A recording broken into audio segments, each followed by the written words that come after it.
Nós vamos abrir um espaço de aproximadamente 20 minutos, Fernando,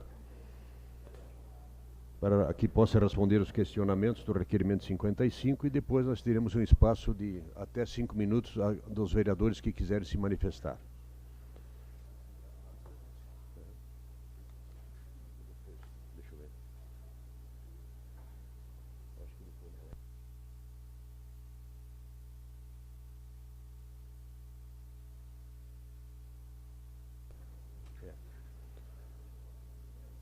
De início, então, vamos chamar aqui o vereador Ezio Loi Frisso para que se posicionem e após, então, o presidente da SEDUT, né, da comissão que está especificamente tratando do plano diretor, e depois, então, o espaço ao secretário Mondadori. Pois não, presidente. Por primeiro, lhe solicitaria licença para permanecer aqui no meu local e permanecer sentado, até porque estamos numa reunião de trabalho, senhor presidente. Ok? Pode ser? Positivo. Bom, então, senhor presidente, senhoras e senhores vereadores, minha saudação ao secretário municipal de planejamento, secretário Mondadori, saudação a todos os secretários que aqui se encontram, as secretárias. É uma alegria recebê-los aqui, especialmente porque a razão dessa convocação encaminhada pela Comissão de Desenvolvimento Urbano, Transporte e Habitação, ela, sem dúvida nenhuma, ela dialoga com o objetivo principal, que é tanto do Poder Legislativo quanto do Poder Executivo, vencermos, né, essa etapa de revisão do nosso plano diretor, secretário. Então, lhe cumprimento. Cumprimento então a todo o governo com esse objetivo muito claro, né, de a gente trabalhar junto aí do ponto de vista de superar eventuais divergências e encaminhamentos com relação à revisão do plano diretor. Como bem disse o seu presidente Cassina, acordamos a nível da Comissão de Desenvolvimento Urbano eu fazer ao senhor uma breve explanação até onde chegamos nas discussões sobre a revisão do plano diretor. Depois o senhor terá a oportunidade, então, de se manifestar e depois abriremos, então, um espaço aos colegas vereadores para eventuais questionamentos e uma fala final de Vossa Senhoria. No documento que entregamos ao líder de governo, vereador Fiuza, nós apontamos ali em torno de 10 grupos principais de discussão sobre até onde evoluímos nesse momento do plano diretor. Mas antes disso, gostaria de apresentar aos colegas vereadores, apresentar à nossa comunidade também, a todos que nos assistem pela TV Câmara, Canal 16, a evolução da tramitação do projeto aqui na Câmara. Só peço que o pessoal... Então, vocês vejam que nós recebemos esse projeto no final do ano de 2017. E como bem lembra sempre o vereador Écio da Rosa, a primeira reunião nossa da Comissão de Desenvolvimento Urbano foi uma visita ao secretário de Desenvolvimento, né, nos colocando à disposição da comissão, isso no início do ano de 2017, no sentido de facilitarmos as discussões. Então, recebemos no dia 15 de dezembro, foi encaminhado à Comissão de Constituição e Justiça, no dia 7 de fevereiro foi baixado à SEDUT, no dia 10 de março já fizemos a primeira reunião pública com a União de Bairros, dia 14 uma reunião pública na SIC, dia 15/3 fizemos a reunião pública na SEAC, dia 21/3 reunião pública na linha 40, dia 28/3 reunião pública em Fazenda Souza, dia 17 de abril reunião pública no Desvio Risso e fechamos então com a audiência pública na casa no dia 8 de maio. Várias dessas reuniões públicas houve acompanhamento de parte de representantes do governo. E no dia 17 de maio, então, a primeira reunião com vereadores, tá? E com o vereador Francisco Guerra.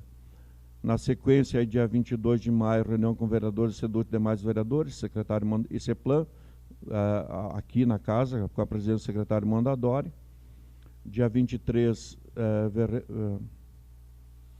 vereadores da SEDUT, demais vereadores, com o secretário Luiz Caetano, Rosane Guarese. No dia 24 de maio, foi baixado ao Poder Executivo e retornou, então, no dia 27 de setembro de 2018, com respostas técnicas, né? No dia 21, o requerimento solicitando mensagem retificativa ao projeto, referente às emendas tecnicamente aceitas. Houve, então, uma resposta do Poder Executivo no sentido de não, ali embaixo, né? Portanto, considerando o exposto, não temos a intenção de fazer mensagem retificativa, mas, novamente, nos colocamos à disposição do apoio técnico e tal para a conclusão dos trabalhos. Assinado aí por Vossa Excelência. Então, manifestando a posição clara de parte do Poder Executivo de não retificar o projeto em tramitação na casa. Depois disso, nós tivemos, então, várias reuniões de parte da Comissão de Desenvolvimento Urbano, mas especialmente eu coloco o documento que foi encaminhado à casa de parte da Conceplan, solicitando préstimos da comissão. Podia deixar esse aqui que estava aí. No sentido de que fosse aprovado o projeto, tá? Na forma como ele veio para casa. Tá?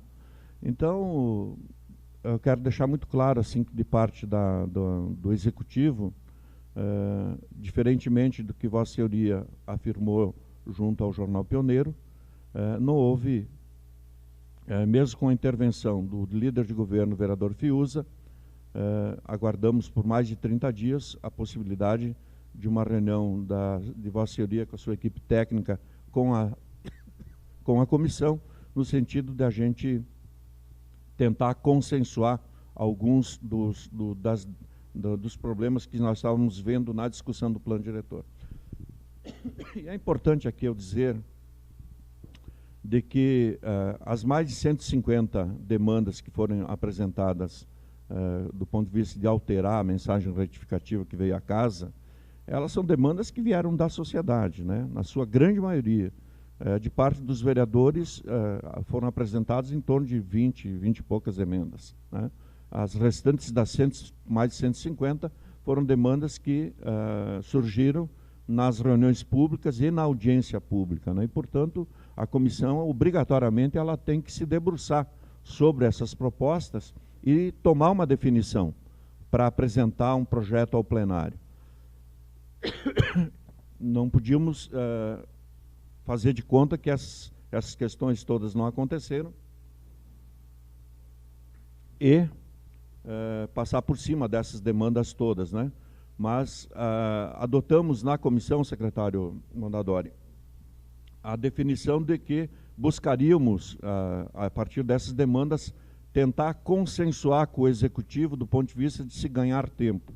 Porque mesmo que nós pegássemos aqui emenda por emenda, 150, e discutíssemos aqui no plenário, ou trabalhássemos, como é a possibilidade real do que está acontecendo, um projeto substitutivo ao projeto encaminhado pelo Executivo, na medida em que, eventualmente, não houver a concordância do Executivo após o envio à casa, da aprovação pela casa, eventuais vetos, né, podem implicar em discussões, inclusive a nível do plano judicial, né, de vício de origem ou não, né. Então, essa sempre foi a nossa tentativa de buscar um consenso com o Poder Executivo, no sentido de fazermos com que o projeto avançasse mais rapidamente. Na comissão também, secretário, nós estabelecemos um prazo de, no máximo, até o mês de junho, de trazermos esse projeto para votação no plenário. Estamos trabalhando nesse sentido e a sua vinda aqui acho que ajuda do ponto de vista da gente superar eventuais obstáculos aí com relação a essas discussões. Os 10 itens que nós entregamos vereador Fiuza, para que ele lhe passasse as mãos e que estão aí no visor. São esses aí. E eu lhe pediria a sua atenção principalmente para algumas questões fundamentais. O artigo 1º, para nós, tem sido o mais trabalhoso do ponto de vista de dar explicações à comunidade, que é a questão da alteração de zoneamentos, né, índices e altura. Eu só peço que coloque aí aquela simulação que a gente fez de um terreno de 360 metros. Bom, pelo PDM, um terreno de 360 metros na zona residencial 3, hoje ele poderia construir 864 metros quadrados. Como existe a possibilidade da compra de índices, ele iria para até 1.296 metros quadrados. Pelo PDI, puxando para a ZR4, onde uma grande quantidade de bairros e loteamentos da cidade foram alterados de ZR3 para ZR4, esse mesmo terreno de 360 metros quadrados multiplicado por 1,5, ele vai construir 540 metros quadrados.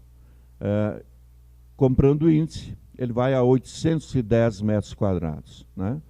Então, isso se não ultrapassar os limites de altura, né, que também estão sendo previstos. Pode voltar lá para o anterior?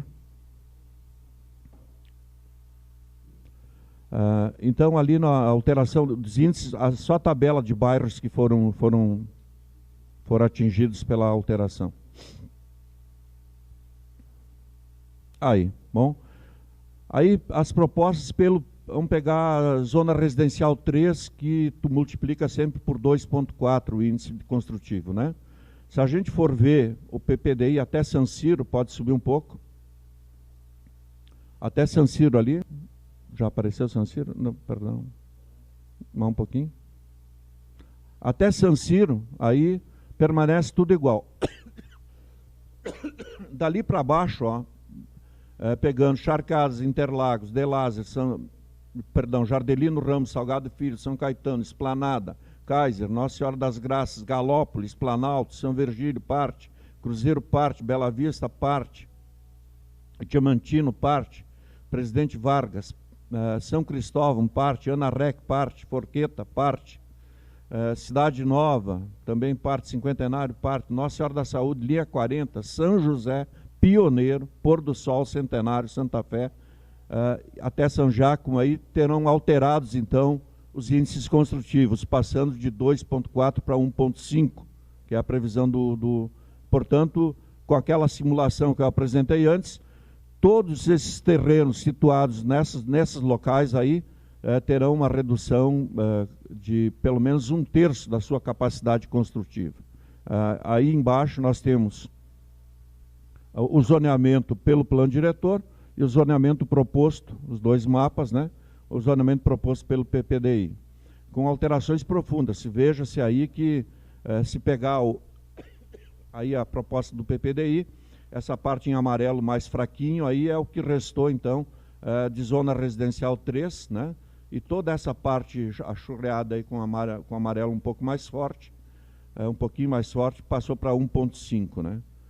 E antes, já vindo lá desde o plano diretor, plano físico urbano lá de 97, passando pelo plano diretor municipal, portanto, são mais de 20 anos, as pessoas que eventualmente adquiriam lotes nesses locais, elas tinham uma expectativa de direito muito clara, né, do que elas poderiam construir. Elas vão ali na prefeitura, vão comprar um terreno, vão pegar um boletim de informações urbanísticas e para ela é dito que ele pode construir tanto.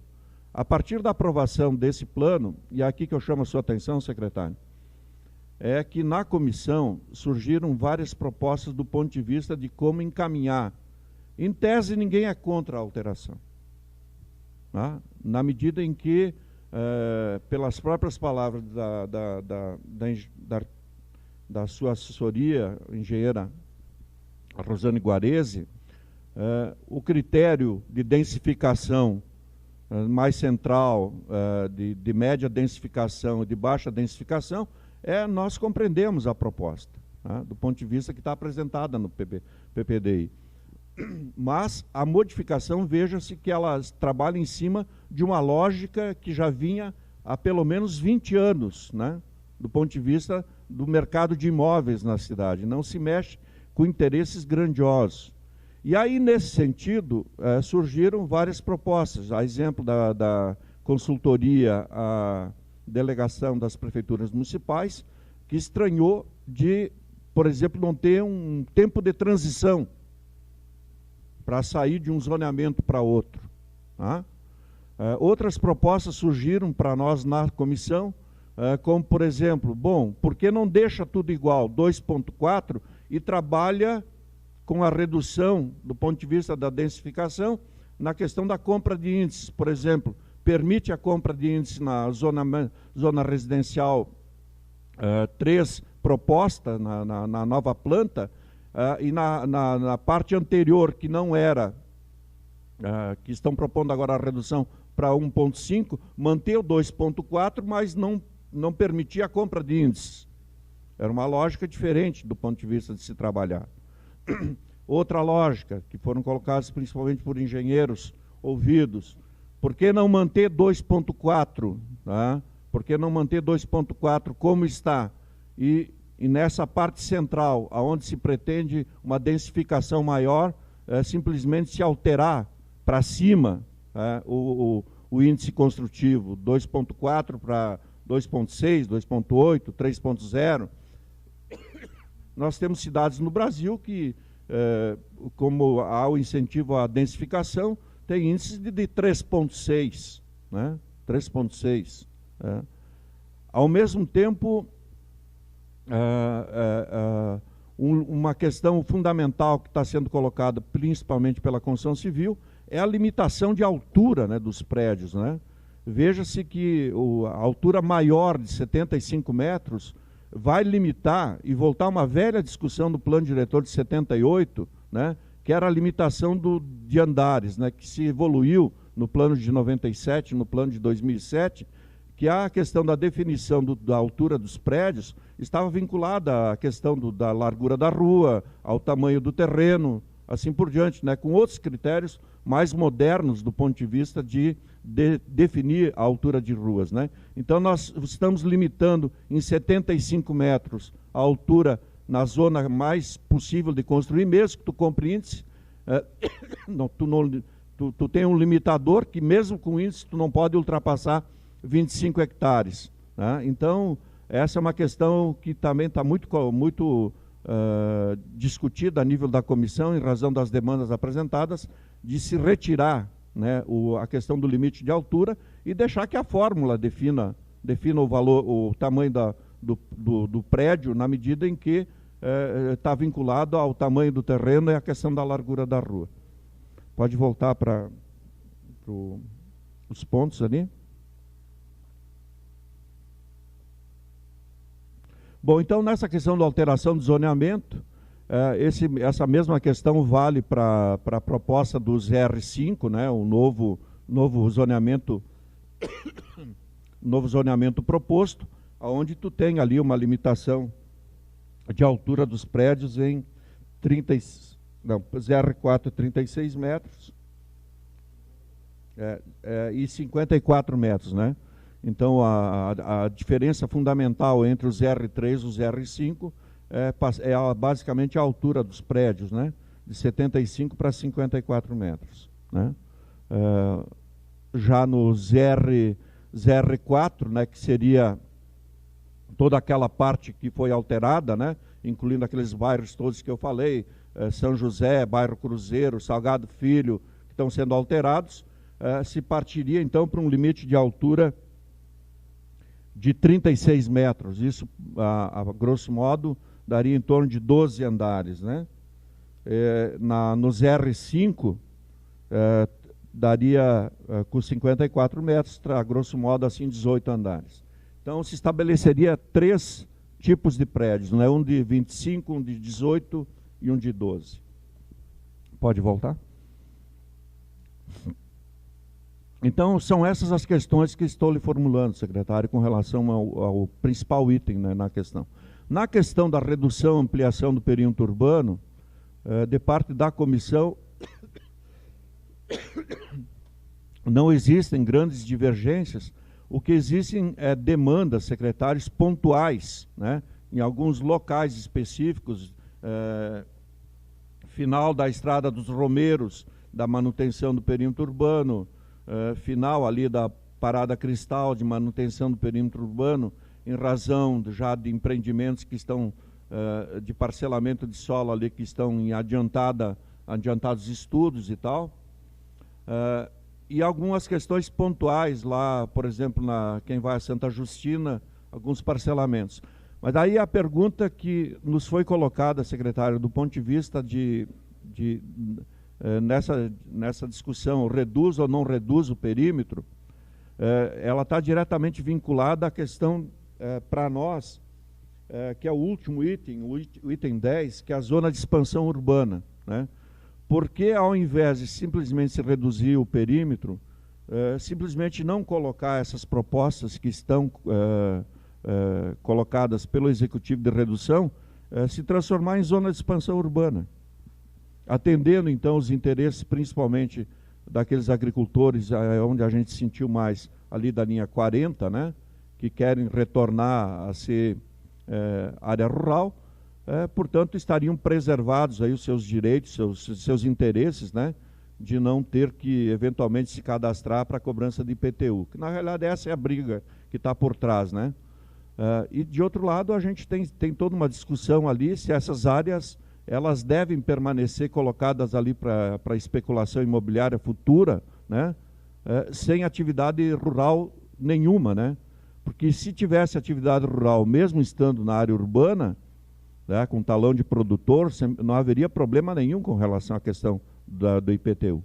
Ao mesmo tempo, na linha 40, vai se estabelecer ali discussões intermináveis, né, sobre condomínios que já foram instalados, estão lá, existentes, consolidados, né, e ao mesmo tempo, ao lado desse condomínio, tu tem uma propriedade rural com atividade rural, inclusive, né? Então, essas questões aí que a gente gostaria de poder consensuar com o Executivo uma proposta. Então, nessa questão da redução e ampliação do perímetro urbano, nós gostaríamos que o Executivo analisasse a possibilidade dessas áreas que estão sendo propostas a sua redução, transformá-las em zona de expansão urbana, porque na proposta encaminhada no texto, ficou para se discutir posteriormente essa questão da zona de expansão urbana. O item 3º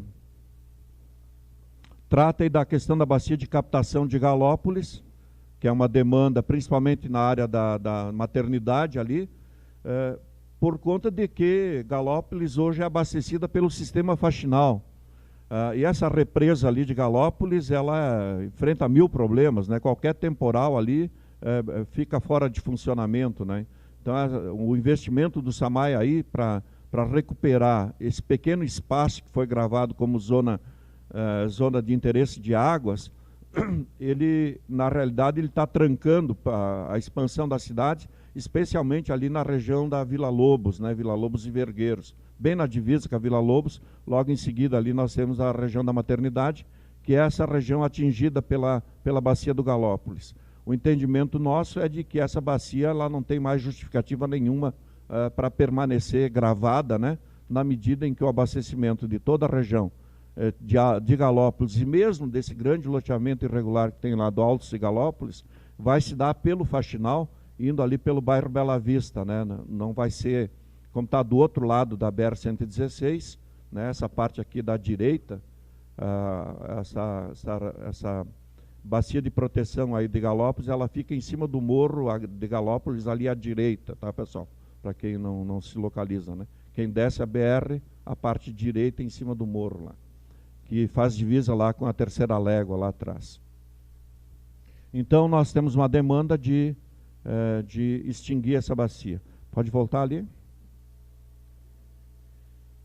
Na questão do Samuara, o Samuara também hoje, a contribuição do ponto de vista de abastecimento da cidade, veja-se que essa área aí, ela é um pouco maior do que 500 hectares.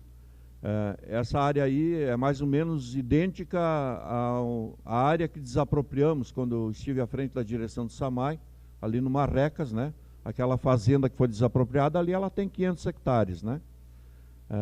Então, mais ou menos se contrapondo. Mas hoje ainda a região do Samuara ela abastece uma parte de Forqueta, mas que tranquilamente poderia ser abastecida pelo sistema faxinal, em razão das adutoras que já foram construídas ali. Ao mesmo tempo, houve um investimento muito grande de parte da administração anterior, construindo uma grande estação de tratamento ali para toda a região de Forqueta, envolvendo o próprio Samuara. Então, o Samuara não deixa de ser um imbróglio do ponto de vista do crescimento da cidade, na medida que está colocado no eixo Caxias-Farroupilha, né? E que nas discussões que nós temos travado a nível do plano diretor, a gente entende que a forma de se evitar forçar o crescimento para cima da região de Vila Seca, que é onde estão situadas as nossas principais bacias, parte do Faxinal e praticamente 100% do Marrecas, né? Evitar, principalmente o esforço de evitar a especulação imobiliária para cima das bacias, né? Loteamentos irregulares, e se possibilitar uma ampliação da discussão de uma área industrial para Caxias, é também permitir, nesse eixo Caxias-Farroupilha, na RS 122, desenvolver aí atividades industriais e comerciais, né? Então, estamos vendo como compor com o Executivo, nesse eixo da RS 122, aí, criar um corredor de desenvolvimento, né, que possibilite desafogar demandas históricas existentes na cidade com relação a áreas específicas para a industrialização. Hoje, os sistemas de tratamento a nível de controle ambiental, eles já possibilitam, com muita tranquilidade, né, a convivência, isso tem cidades pelo Brasil inteiro que dão esse exemplo, a convivência de atividades comerciais e industriais, mesmo que situadas em cima de área de bacia de captação, desde que preservados os índices construtivos. Então, essa é uma questão também, secretário, que nós gostaríamos de tentar consensuar com o Executivo alguma proposta. Amplio isso também com a reivindicação, que já foi encaminhada, vem desde a administração passada, foi mantida pela atual administração, nesse eixo ali que vai da entrada de Santo Omubom, passando pela linha Bevilacqua, indo em direção à Fazenda Souza, também ali existe uma demanda muito forte ali de liberação para a construção de pequenas indústrias, né? Principalmente a partir do posto existente ali, onde já existe ali um grande número de pavilhões, né? É uma demanda colocada pela comunidade de liberar ali para a construção de indústrias. Então, essa é a questão colocada aí com relação ao eixo industrial Bevilacqua, Fazenda Souza. As OCs, que é o item 5 da nossa listinha aí, secretário, as demandas aqui colocadas, algumas bem radicais, né? De eliminar qualquer zona de ocupação controlada até o limite das estações de tratamento. Essa é a reivindicação colocada aqui pela SEAC e por outras entidades, de que as OCs passassem a ser definidas somente a partir, por exemplo, pegando o Tega, tá? Pegando o Tega a partir da estação de tratamento de esgotos lá embaixo, depois do Reolão, né? Que as OCs fossem definidas, então, a partir das estações de tratamento. E, nos trechos anteriores, ficassem sob o controle, então, da legislação ambiental, que hoje já é bastante rigorosa, né? Proteção dos mananciais, os 30 metros, assim por diante, né? Que fosse controlado pela legislação ambiental e não se criar um gravame que seria as OC. Essa é uma demanda que está também em tramitação. Com relação às EIs, as zonas às vezes existem demandas de definição melhor sobre a questão das zonas especiais, né? De interesse social. E especialmente aí se trabalha com a questão do programa habitacional, ex-secretário Fiuza, o nosso vereador Fiuza, né? De definição melhor das EIs, né? Dos espaços específicos, né? Para empreendimentos para a população de baixa renda, né? Que não está muito claro a nível do plano diretor as propostas específicas para as EIs, praticamente são mantidas as propostas anteriores, que são uma realidade de 10 ou de 20 anos atrás. No item 7, plano viário, existem grandes demandas, secretário, do ponto de vista de redução do eixo das ruas e também algumas incompreensíveis de redução do eixo existente hoje, né? Por exemplo, de 40 metros para 20 metros, né? Algumas explicações ali obrigatoriamente seriam necessárias, né? E existem demandas de retirar gravames aí existentes de previsão de construção de ruas, especialmente na área central da cidade. Eu falo aqui na região da Feijó Júnior, né? Demandas colocadas aí principalmente por proprietários de grandes áreas aí ainda existentes, onde existe previsão aí de abertura de ruas, né, nessas áreas aí extremamente valorizadas, que implicariam aí em indenizações vultosas, né, de parte da prefeitura, se eventualmente elas forem declaradas de utilidade públicas, né, forem pagas, né, para os proprietários. Quando existem outras alternativas do ponto de vista viário, né, e aqui dialoga principalmente com o plano diretor de transportes, né, plano diretor de mobilidade. E nesse aspecto a gente quer deixar claro, na questão do plano diretor de mobilidade, o nosso entendimento de que o plano, ele em nada impede a sua execução pelo executivo, né, a sua aprovação, na questão, até antecipa, né, questões que a gente pode deixar depois gravada no plano diretor. Portanto, o entendimento da comissão é que o plano diretor de mobilidade ele deveria, inclusive, ser anterior à votação do plano diretor, e uma discussão, principalmente, secretário, que está com relação às propostas de redução das estações de transbordo, né, do plano que havia anteriormente, né. Há uma proposta desse executivo de alterar locais das futuras estações de transbordo e até a redução das estações de transbordo. Com relação à UX, que é o 8º item, essa é uma discussão que está no plano judicial, já existem alguns posicionamentos de parte do Executivo, num primeiro momento contrário a qualquer alteração na situação atual que lá se encontra, mas existem já sentenças a nível do plano judicial e existe todo um esforço de parte da Universidade de Caxias do Sul, feito no contato basicamente com todos os vereadores dessa casa, de buscar uma composição aí com o Executivo, para que isso não se torne aí um problema a nível da cidade, mas que se busque o interesse da universidade e também o interesse da cidade. Então, estamos no meio desse tiroteio a nível da Câmara Municipal, no meio desses interesses todos, né, vinculados à UX e vinculados à questão da cidade. O artigo 9º, então, o item 9º, ali sim, gravames e desafetações. Existem, e aí, secretário, tem demandas muito grandes, né? Desde o plano físico urbano, existiam projeções de construção de piscinões em alguns lugares, né? Existem demandas do ponto de vista de que sejam gravados outros lugares, na medida em que a cidade ocupou esses espaços, né? Foram encaminhadas várias demandas à comissão de serem retirados esses gravames e, se for o caso, colocado em outros lugares. E a desafetação é basicamente essa questão da UX, né? E a questão da zona de expansão urbana eu já coloquei na mesma discussão que trata da questão do perímetro urbano. Bom, então, secretário, por último, uma demanda muito clara da comissão. A sua intervenção, estamos solicitando a sua intervenção, para que imediatamente seja colocado à disposição da comissão pessoa com conhecimento técnico necessário para as alterações nos anexos do plano diretor, né? Como as máquinas que podem produzir isso, os computadores que podem produzir, só existe no Executivo, não existe no Legislativo, né?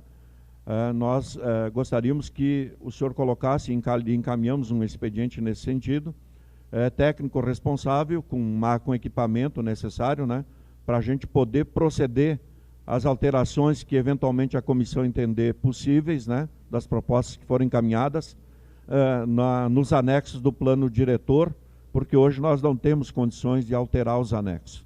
Então fica essa demanda muito clara, assim, de que a gente receba o mais rapidamente possível da sua parte, de parte do Executivo, a designação de pessoa responsável para acompanhar os trabalhos da comissão, quando solicitado, para fazer as alterações numa eventual apresentação de emendas, né, pela casa ou de um eventual substitutivo.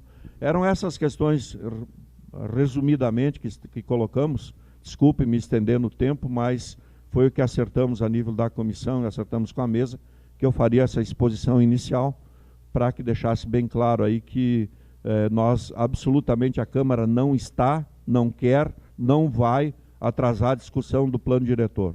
Ela está limitada às suas necessidades, né, do ponto de vista dela poder avançar. Mas queremos, com o seu apoio, com o apoio do Executivo, ver se no máximo, no mês de junho, conseguimos votar esse projeto, né, e encaminhá-lo então ao Executivo para sanção. Obrigado, presidente.